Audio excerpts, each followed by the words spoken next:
नभ में काले बादल छाए, बूंदे बरसी मोती बनकर, जिसे चूम प्यासी धरती ने इंद्रधनुष से सपने सजाए। इन पंक्तियों को जीवन दिया है महाराष्ट्र प्रांत के पालघर जिले में स्थित वाड़ा तालुका के एक डोंगर यानी पहाड़ी पर बसे एक छोटे से गांव डोंगरीपाड़ा ने। 4 साल पहले इस गांव में जीवन इतना सहज नहीं था। पानी की व्यवस्था नहीं होने के कारण लगभग 1.5 किलोमीटर लंबी चढ़ाई पूरी कर इस गांव की महिलाएं पीने का पानी लाया करती थी। इससे वे प्रायः अस्वस्थ हो जाती थी। सिंचाई की सुविधा नहीं होने के कारण किसानों का जीवन बहुत कष्टकर था। उनको खेती के आधुनिक उपकरणों तथा तरीकों की जानकारी नहीं थी, इसीलिए वे बहुत गरीब थे। इतने गरीब कि मुश्किल से साल भर में 10,000 रुपए तक की आमदनी कर पाते थे।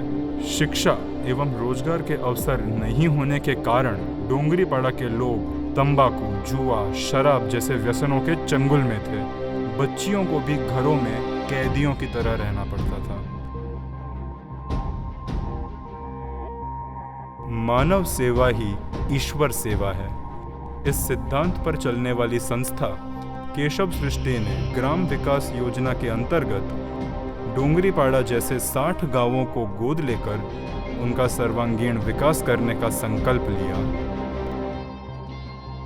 संपादन, पुस्तक प्रकाशन व शिक्षा के क्षेत्र में अग्रणी तथा अमेरिका, कोरिया, जापान एवं चीन में सक्रिय 800 कर्मचारियों की क्षमता वाली कैक्टस कंपनी के सहयोग से केशव सृष्टि ने डोंगरीपाड़ा का सर्वांगीण विकास करने की योजना बनाई। इन दोनों के संयुक्त विकास कार्यों से डोंगरीपाड़ा का रूप निखर गया है। और ओवर द लास्ट 2.5-3 years हम उनसे जुड़े हुए हैं। अभी हमने 2 प्रोजेक्ट्स किए वहाँ पे। एक सोलर वाटर प्रोजेक्ट जो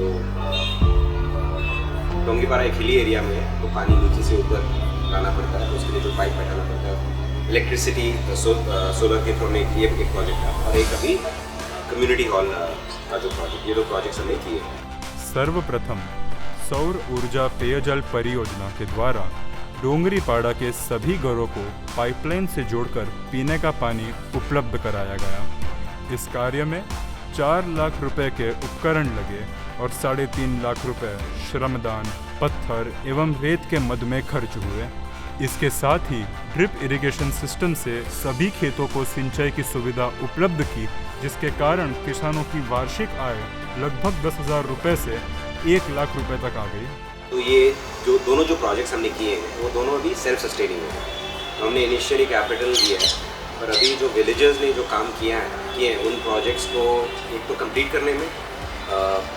करने में जैसे उन्होंने पाइप ले किया, खुद ही पाइप ले किया, कंस्ट्रक्शन एक्टिविटी में मदद की, और प्रोजेक्ट कंप्लीट होने के बाद भी जो गांव वाले हैं वो मेंटेनेंस के लिए खुद के जो कमाई से पैसे इकट्ठा करके दोनों प्रोजेक्ट को मेंटेन करते हैं। केशव सृष्टि ने विवेकानंद शक्ति केंद्र, माधव संस्कार केंद्र आदि की स्थापना की। आंगनबाड़ी के माध्यम से क्रीड़ा समूह तथा पौष्टिक आहार प्रशिक्षण का काम भी शुरू किया गया। सिलाई प्रशिक्षण केंद्र ने महिलाओं को रोजगार उपलब्ध कराकर उनको आर्थिक आत्मनिर्भरता दी, जो उनके विकास एवं सशक्तिकरण की दिशा में महत्वपूर्ण काम है। ग्रामीणों को आर्थिक नियोजन सिखाने के लिए पुरुषों तथा महिलाओं के लिए बचत समूह का गठन भी केशव सृष्टि ने किया। माधव संस्कार केंद्र के माध्यम से प्रार्थना, श्लोक, गाना, पढ़ाई लिखाई के लिए बौद्धिक, स्वच्छता, खेल आदि विभिन्न कार्यक्रम किए जाने लगे।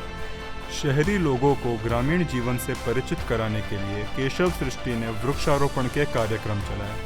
4 साल पहले लगाए गए लगभग 500वें पौधे अब वृक्ष बन चुके हैं और उनमें अब फल भी लगने लगे हैं।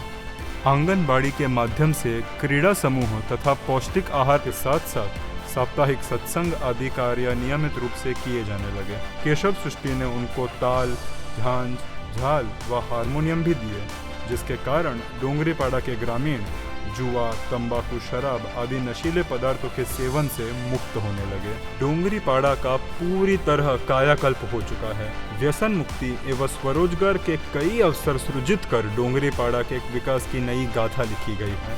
केशव सृष्टि ने 4 वर्षों तक अनवरत प्रयासों से डोंगरीपाड़ा को आदर्श गांव के रूप में परिणत कर दिया है।